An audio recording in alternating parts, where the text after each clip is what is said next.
खेलना आता नहीं और भाग भी नहीं सकोगे। देखो कृष्णा, मुझे कोई गेंद नहीं देता। मैं दूंगा, परंतु उसे रोक लेना। हाँ, अवश्य रोक लूंगा।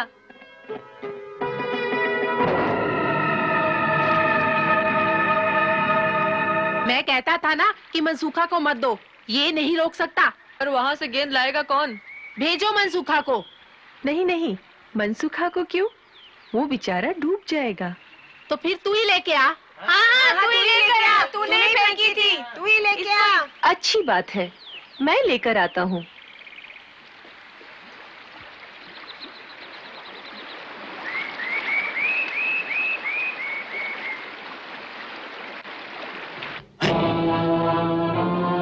रुक जाओ छोटे मुखिया, रुक जाओ।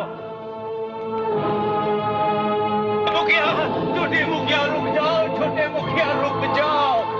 लल्ला, लल्ला भगवान के लिए इस पेड़ से नीचे उतरा, नीचे उतरा, नहीं तो नदी में गिर जाओगे।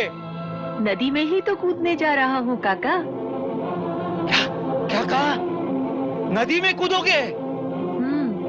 क्या क्या आत्महत्या करने की सोच ली है क्या? नहीं नहीं, हमारी गेंद यहाँ गिर गई है, उसे निकालने जा रहा हूँ। नहीं नहीं लल्ला, तुम कुछ नहीं जानते, तुम कुछ नहीं जानते। ये कालियादह है, कालियादह है। इसमें माँ भयंकर सर्पों का राजा कालिया नाग रहता है। आ जाओ जाना, हमें गेंद नहीं चाहिए, तुम आ जाओ। अरे, तुम्हारा सेनापति किसी नाग के भय से वापस आने वाला नहीं। देखते रहो मैं क्या करता हूँ।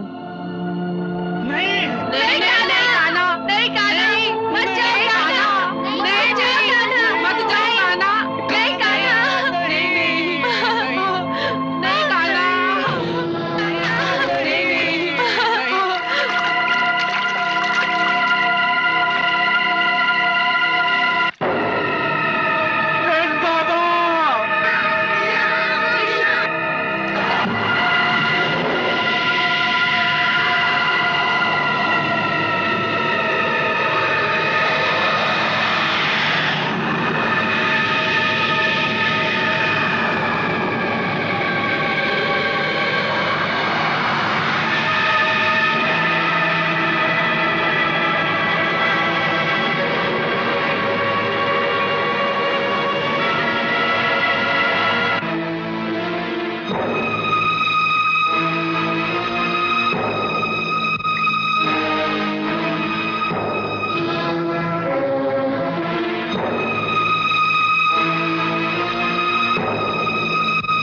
मूर्ख बालक, तू यहाँ किधर चला आया?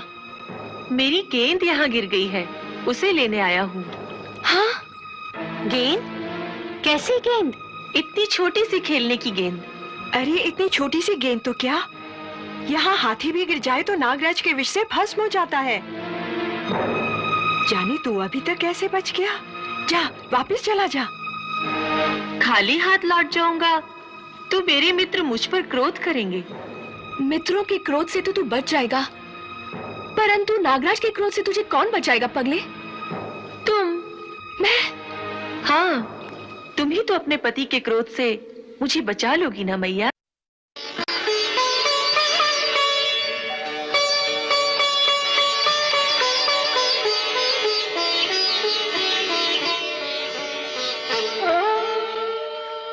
मुझे तू मैया कहता है पगले? तू कितना भोला है, एक गेंद के पीछे क्यों अपने प्राण गंवाने चला आया? देख, ये सर्पों के राजा कालिया का दह है, यहाँ आने पर कोई प्राणी जीवित नहीं बच सकता। तेरा भाग्य अच्छा है, नागराज सो रहे हैं, तू जल्दी यहाँ से भाग जा। यहाँ तक आ गया हूँ तो नागराज से मिले बिना कैसे चला जाऊं? बालक क्यों अपनी जान के पीछे पड़ा है?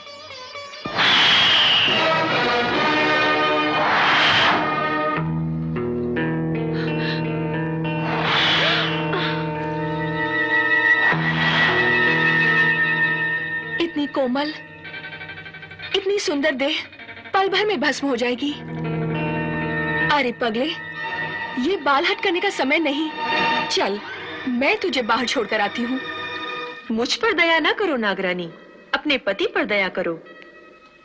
उसने हमारे वृंदावन को अपने विष से दूषित कर रखा है। उसने हमारी यमुना जी को विषैला कर दिया है। आज मैं उसे यहाँ से निकालने आया हूँ। कौन है? कौन है जिसने हमारे विश्राम में भंग डाला है? कौन है? कौन है?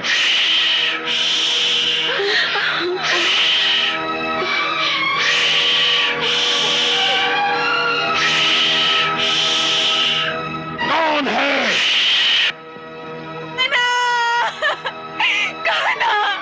कहाँ है मेरा लाल? कहाँ गया मेरा लाल? मेरा लाल कहाँ है? नदी में कूद गया, फिर निकला ही नहीं। ये जीवित यहाँ तक कैसे पहुंच गया? इसे यहाँ कौन लाया है? हम नहीं जानती स्वामी, ये स्वयं ही यहाँ तक आ गया है।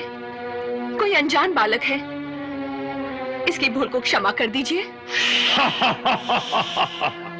क्षमा करना हमारे स्वभाव के विरुद्ध है, और ये तो स्वयं ही काल का ग्रास बनने आ गया है। कौन हो तुम? कृष्ण। कृष्ण? कौन कृष्ण? वह कृष्ण जो काल का भी काल है। वह कृष्ण जो तुम जैसे दुष्टों का विनाश करने के लिए धरती पर अवतीर्ण हुआ है। हमें पहचानो सर्पराज, इससे पहले कि तुम्हारी ही दुष्कर्मों की अग्नि तुम्हें ही भस्म कर दे। हम तुम्हें एक अवसर देते हैं कि तुम अपने अहंकार को त्याग कर सच्चे हृदय से हमारी शरण में आ जाओ। हम तुम्हें समस्त पापों से मुक्त करके क्षमा कर देंगे।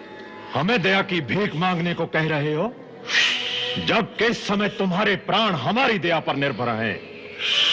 उदंड बालक, जब किसी प्राणी के सर पर काल मंडराता है तो उसकी बुद्धि भ्रष्ट कर देता है। देखो मृत्यु कैसे आती है। नहीं स्वामी, क्षमा क्षमा कर दीजिए, बहुत भोला बालक है। हट जाओ रानी, मृत्यु इसके सामने खड़ी है, अब इसे कोई नहीं बचा सकता। वास्तव में मृत्यु अब तुम्हारे सामने खड़ी है और हम तुम्हें अब भी बचा सकते हैं। हाँ। मूर्ख सर्प, तुम्हारी पत्नी सचमुच पतिव्रता है। उसके हृदय में जो ममता का पवित्र स्रोत हमने देखा है, उसी ने अब तक तुम्हारे प्राणों की रक्षा की है। उसी के कारण मैंने उसे मैया भी कहा है, और उसी को देखकर हमारी दया का सागर तरंगित हो रहा है। उस पर यमुना जी भी हमारी प्रिया है। हम उनके पवित्र जल रूपी आंचल पर तुम जैसे दुष्ट के अपवित्र रक्त का दाग नहीं लगाना चाहते। इस अवसर का लाभ उठाकर सच्चे हृदय से हमारी शरण में आ जाओ। हमारी करुणा का द्वार सर्वदा खुला रहता है। बहुत हो गया, अब तेरी अंतिम घड़ी आ गई है।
कालिया, उठ उठ, युद्ध कर।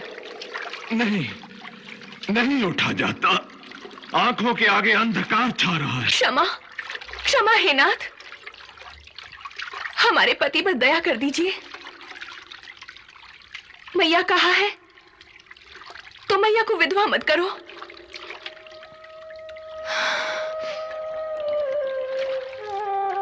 स्वामी, प्रभु की शरण में जाइए। ऋषि मुनि देवता कई जन्मों की तपस्या के बाद भी जिन चरणों के दर्शन नहीं कर पाते, वे ही चरण आपके शीश पर हैं। इन्हें नमस्कार कीजिए। त्राहिमाम, त्राहिमाम। हे देवता, मैं तुम्हारी शरण में आया हूं। मेरी रक्षा करो, रक्षा करो, रक्षा करो।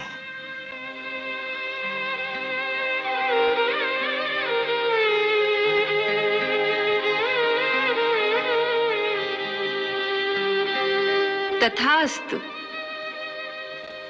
जाओ सर्पराज, मैं तुम्हें जीवन दान देता हूं, परंतु एक शर्त पर कि तुम यह स्थान छोड़कर यमुना जी के रास्ते समुद्र के मध्य में स्थित रमणक द्वीप पर चले जाओ, जो महान सर्पों के रहने का एक स्थान है। परंतु स्वामी, वहां मुझे आपका वाहन गरुड़ जीता नहीं छोड़ेगा। भगवान, पहले मैं उसी रमणीक द्वीप पर अपनी प्रजा के साथ रहता था। तब एक बार जब गरुड़ जी मेरे प्राण लेने मुझ पर झपटे, तो उनके भय से मैं अपनी पत्नियों सहित यमुना के रास्ते इस कुंड में आकर छुप गया। आप तो जानते हैं कि सौरभ मुनि के श्राप के कारण गरुड़ जी इस यमुना के कुंड में नहीं आ सकते। इसलिए अपने प्राणों को बचाने के लिए मैं यहाँ आकर छुप गया हूँ। नहीं नागराज, अब गरुड़ तुम्हें कुछ नहीं करेंगे। अब तुम्हारे फनों पर हमारी चरण धूलि देखकर गरुड़ तुम्हें मारने की जगह इस चरण धूलि को नमस्कार करेंगे। जाओ मैया, अब रमणक द्वीप पर अपने पति के साथ निर्भय होकर विहार करो। उठो कालिया, अब हमें बाहर लेकर चलो।